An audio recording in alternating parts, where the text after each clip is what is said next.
Tonight, calls for stricter measures and more lockdowns. This is reality right now here in hospitals in Toronto, across Southern Ontario today, and it's getting worse. Ontario's hospitals say they're being pushed to the brink. What they want Premier Ford to do as the province reports yet another record day of COVID-19 cases. Plus, 2 pedestrians are dead after being struck in 2 separate collisions in Scarborough. We'll have more from the scenes. And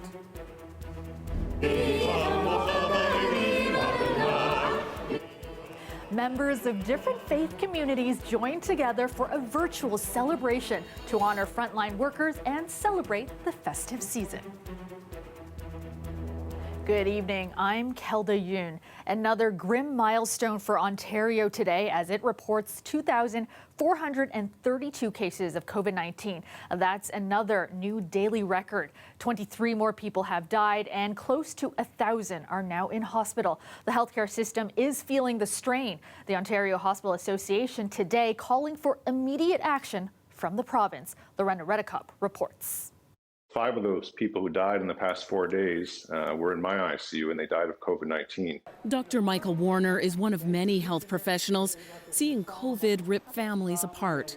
He describes what the final moments are like for patients. You might be lying on your belly because that's the only way that you can breathe. If we have time to get the iPad ready, we organize a Zoom call with your family. They're crying on the Zoom call as you take your last breath. And you're alone. You're with us, but you're not with the people who know you. Today, the Ontario Hospital Association put out an urgent call to the province. Well, the situation grows worse by the day. The OHA wants any region in the red zone to join Toronto, Peel, York and Windsor in an extended 28-day lockdown. It also wants the province to look at tightening the current lockdown restrictions. Along with record case numbers today, 23 more people died. There are 919 people in hospital. That's down from yesterday. But the numbers of those most seriously affected are up, both in intensive care and on a ventilator. Our message really is about speed. We can't wait really much longer. We need swift action. It has to be comprehensive, and it has to strengthen the framework that we have in place today. The Premier wouldn't commit to anything so far. It's very, very concerning, the situation we're facing. Right now, Cynthia, everything's on the table. He said he wouldn't hesitate, but also said this. The worst thing we could do is rush out there and make a snap decision in a heartbeat. We have to make sure if we do make this decision, is it going to be 2 weeks? Is it going to be 3 weeks? Is it going to be 28 days? The chief medical officer says they are discussing the possibility of tougher measures for lockdown or gray zones, and he called it a darker shade of gray. Final decisions are expected to be made tomorrow by Cabinet. Lorena Redekup, CBC News, Toronto. The Premier is promising more staff for long-term care, calling it a historic investment. The province announced today it is providing $2 billion to overhaul long-term care in Ontario. The money is expected to put more personal support workers and nurses into the system over the next 4 years. But as Ali Chiasson explains, some say this support should have come months ago. Before getting to the announcement, Premier Doug Ford says this about the state of long-term care. The problems didn't start with us, but I can tell you we're going to fix them. Here's the fix. We're investing up to $1.9 billion a year within the next 4 years to put 27,000 new boots on the ground in our long-term care homes. They're also committing to a new standard of 4 hours of care per resident by 2025. This would be nation-leading level of care for our seniors. Investment and reform move slow, and critics question how the province is handling the now. The Canadian Association of Retired Persons believes more protections could have been put in place 9 months into the pandemic. Many of them, given their age, won't be around by the time these long-term promises come to fruition. The NDP's critic for ethics and accountability says the province is bending too much to protect long-term care companies, making this allegation about Revere Living. The NDP has discovered that for-profit long-term care operator Revera is quietly trying to transfer each of the licenses for its long-term care homes to separate holding companies. Rivera Retirement Living operates Westside in Etobicoke, where 27 residents have now died from COVID-19. Conveniently for them, the Ford government changed the Long-Term Care Act, Homes Act, so that public hearings on license transfers aren't required anymore. When asked about moving their licenses around, a company spokesperson said the issue is being misinterpreted. Quote, "This is an internal administrative undertaking and is in no way relevant to or motivated by any legal actions brought against Rivera." They claim the licenses are being transferred to only one company wholly owned by Rivera and only of the homes they plan to redevelop. The people who live in them don't care what name is on the ownership paper. What they care about is they want the best care they can have. Sooner rather than later. Ali Chiasson, CBC News, Toronto. Parents and students are preparing for the possibility schools could be moving to remote learning following the holiday break. If it does happen, I'm hoping it's going to be short term because I think the best place for him to be is back in school. Obviously, we want it to be safe, but also want to make sure mom and dad can keep working, right? I'm working from home, and this one's with me all the time. So one more is just going to be a little bit more work, and we'll see how it goes. I've been stocking up on arts and crafts. Yesterday, the education minister sent a letter to boards across Ontario telling them to prepare for a possible switch to online learning. And last night, the Toronto District School Board sent a memo to families requesting students take home any materials they may require. The NDP, meanwhile, is criticizing what they say is a lack of a detailed plan from the Ford government. Parents, kids, and staff in our schools deserve a plan that is a lot more sophisticated than simply open or closed. The NDP is calling for asymptomatic testing in schools, along with class sizes to be capped at 15 students. Strategy in place that will protect kids until this pandemic. Some Cabbagetown residents say they've been feeling less safe in their community since the pandemic began. So they did something about it, raising thousands of dollars to hire private security to patrol their streets. As Talia Ricci reports, the residents say they were left with no other choice. You know, I'd much rather spend this money on my kids for Christmas than spend it on security, but it's just gotten that bad. We pay a ton of David taxes, Sod says break-ins, assaults, and drug use have been issues in Cabbagetown for years. But since the pandemic started, he says it's gotten worse. So he started a GoFundMe to hire private security for 5 streets in Cabbagetown South. Private security was something that a few people kind of threw around. It happened after months and months of lobbying police for more police presence and months of lobbying the councillor for any kind of help we could get. Toronto police say it has 8 neighborhood community officers working in 51 Division, which is the largest number of community officers in the city. Their calls for service have increased this year, with over 120 arrests for serious assaults and 30 for break-and-enters. This is not about keeping rich people safe. This is about keeping everybody safe from criminals. Sadness, anger, really disturbed. The idea of private security policing people on public streets. It's just dystopian, frankly. Advocates who work with people experiencing homelessness say more security will increase distrust in the neighborhood. This is really the wrong thing to do. I think it's a part of a long history of exclusion that's happened in Cabbagetown from way back in the 70s. I will not back away from the fact that we have an obligation within any neighborhood in the city to both keep those neighborhoods safe and stable, but also to care for some of our most vulnerable people.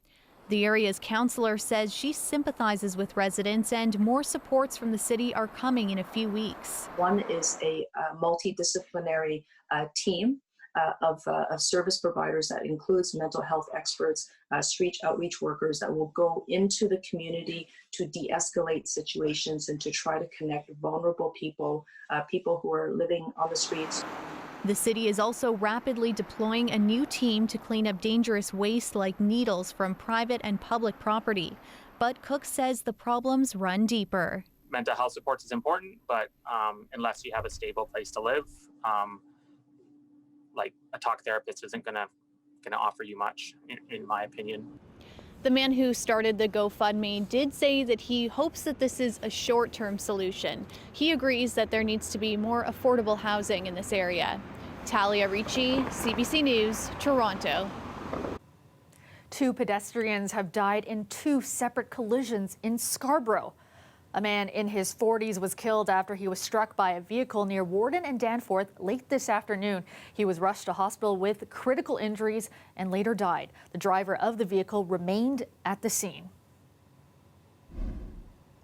And a 44-year-old man is dead after being hit by a transport truck. Police were called to Howden Road and Lawrence Avenue East just before noon. They say a 50-year-old man driving a red 2020 Peterbilt truck and trailer struck the man while making a right-hand turn. The man died in hospital. Police are asking the public to check dash cams or security cameras for footage of the incident. And 1 person is dead after a 3-vehicle collision in Ajax. It happened at Harwood and Achilles Road just before 11 this morning. Durham Regional Police arrived at the scene to find an elderly man in life-threatening condition. He was transported to hospital but succumbed to his injuries. 2 others involved suffered minor injuries. Police are again asking any witnesses or anyone with dashcam footage to come forward. Well, closing arguments have begun at the trial of Alec Minassian. The 28-year-old killed 10 people and injured 16 others in the Yonge Street van attack back in 2018. Minassian's defense team is arguing he should be found not criminally responsible due to his autism.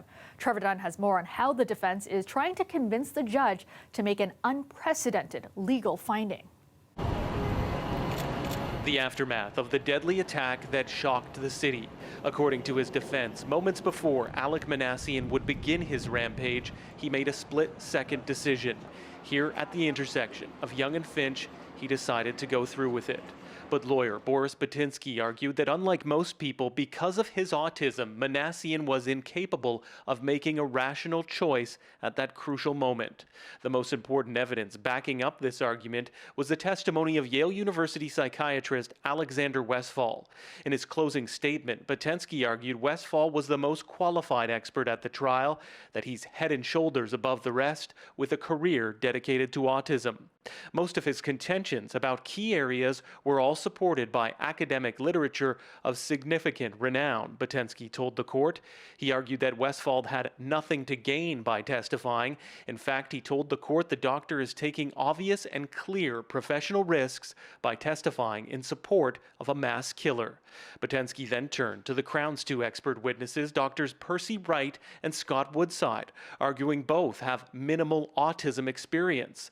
The fact that the Crown chose not to consult with a single expert knowledgeable in autism, it's shocking, Batinsky said. If I were a member of the public, I would be outraged.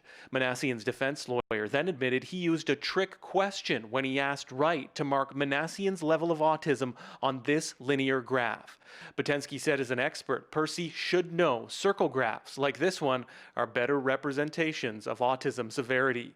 This was a test for Dr. Wright because there was no right answer to the question, Batinsky argued.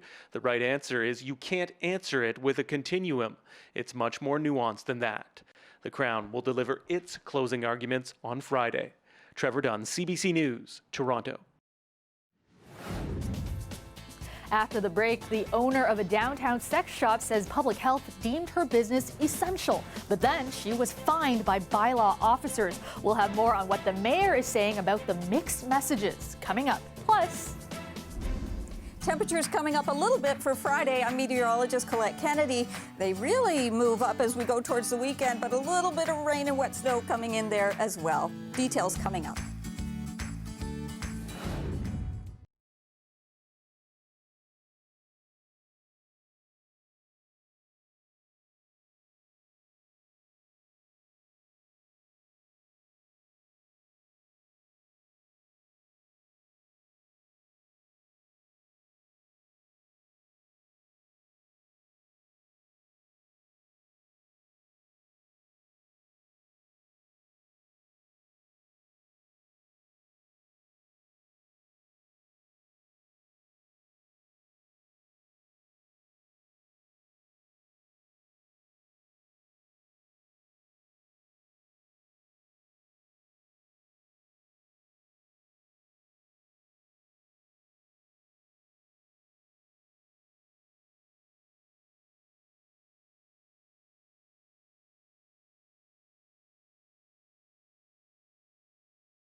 Welcome back. A sigh of relief for transit users. Mayor John Tory says TTC fares will not go up next year. Fare freeze for 21 is the right thing to do, given the economic impact of COVID-19 on people, aside from the impact it's had on business and on the TTC. And it is one more way in which we can help the residents of the City of Toronto get through this crisis. Budget shortfalls, but the city says the provincial and federal governments will help with that. They have set aside a $1.3 billion transit fund. Nearly $800 million of that will go to Toronto. The TTC budget will go to the Commission for consideration next week. A woman who owns a Toronto sex shop says she is getting mixed messages when it comes to whether her business is considered essential. She says she meets the standards put forth by the city, but still got a fine from bylaw officers for staying open. Greg Ross has more. At a time when only essential stores are allowed to be open, the owner of this sex shop on College Street says her business falls into that category. Sexuality is essential. People are going to engage in it. So effectively, I'm helping them engage in it in a way that keeps them safe from COVID. Veronica Cazzalea says many of the items she sells keep people safe during sex or allow them to explore their own personal sexuality while staying away from others. We sell condoms, dental dams, toy cleaners, sex toys, gloves, finger condoms, things that you might not be able to get at other places. But that didn't stop bylaw officers from entering her store on December 3rd and telling her she wasn't permitted to be open. She says she tried to explain to the officers why she is an essential business. If you can go into a safety supply store and get a hard hat for your head, you should be able to come into a sex shop and get safety supplies for other areas of your body. But she says the officers weren't having it. And when she refused to close, she says they gave her a ticket. At the time, one of the officers wasn't wearing a mask. Cazzalea says she then turned to the city to clarify. I did phone Toronto Public Health and confirmed with the nurse and the manager of the COVID unit that they do consider these products essential. We called Toronto Public Health to get our own clarification on this. In a statement, a representative told us sex shops are not included on the list of businesses that may remain open to the public for in-person retail sales. They went on to say that businesses not on that list are allowed to continue with curbside pickup. Here's what the mayor had to say about this today. I will certainly look into this and make sure that we give consistent advice, and I'm not sure what that advice should be. Condoms are available in other places like pharmacies and so on. In the meantime, Cazzalea says she will continue to open her shop even if it means she'll face fines. And she says she'll continue to fight because she says more than ever, people need what she is selling. Especially at a time when we're supposed to be isolated, when we're hyper-stressed, and when there's not a lot of opportunity for intimate human connection. I think it's still important that people are experiencing some sort of intimacy. Greg Ross, CBC News, Toronto. Mainly clear with some cloudy periods tonight. Cloud cover is expected to increase, though, in the overnight. Let's bring in our meteorologist, Colette Kennedy. And Colette, a cold one today, but a warm-up is coming as we head into the weekend.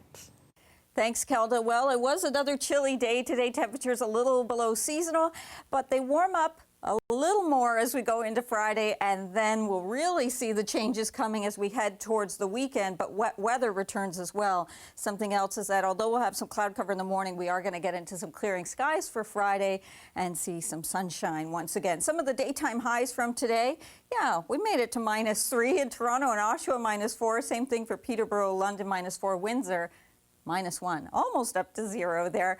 This is what's going on. So we've had some really stubborn cloud cover. So there was clearing, for the city and eastward in the GTA, and it was much more stubborn around the western end of the lake and over towards the Niagara region. Plus, we've had some persistent flurry activity from the lake that you've been experiencing for southwestern Ontario, and that's also giving you more of a cloud deck there too. But as we go into Friday, we see so much more clearing here. There may be some clouds in the morning hours, but then things really brighten up towards the weekend through the afternoon, throughout the area, not for the weekend. Southwestern Ontario, it's going to be a little more variable. So I've got a little extra cloud cover in the forecast for you there for Friday. And then we get into clearing, and it's short-lived because this is the system that's going to come in for Saturday. So it'll be earlier in the day that we'll see some wet flurries making their way into cottage country.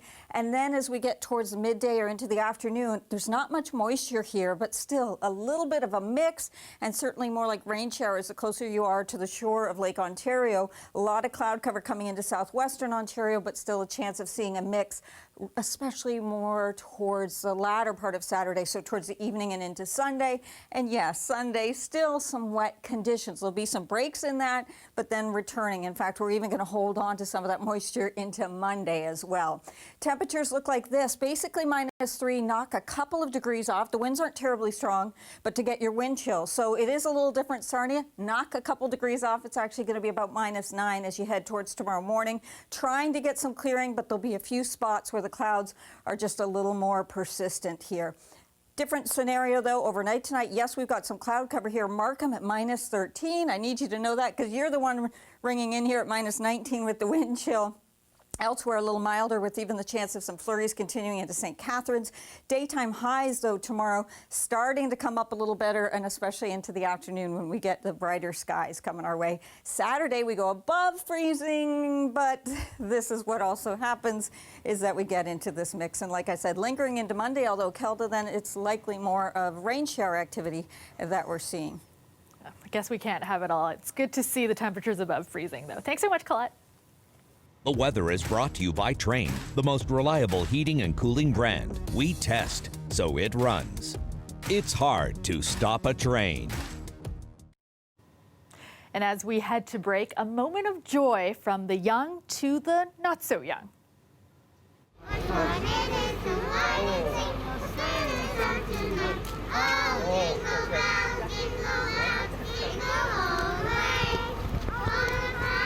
A special group of singers showed off their voices outside of a long-term care home today.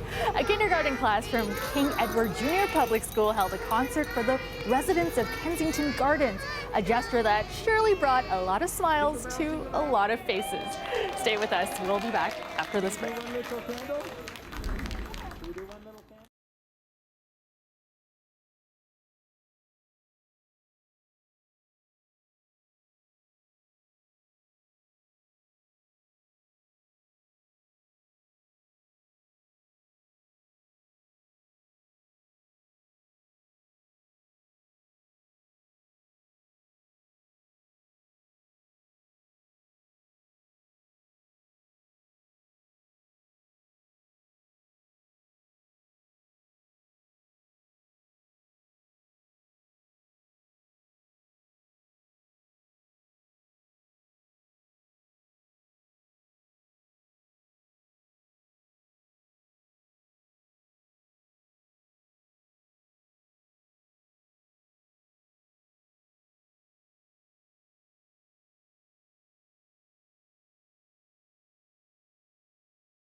Finally tonight, a church, synagogue, and a mosque joined forces and found common ground, gathering virtually for an interfaith concert to honor frontline workers and celebrate the holiday season. Never gonna break my faith. Oh, you're never gonna break my faith.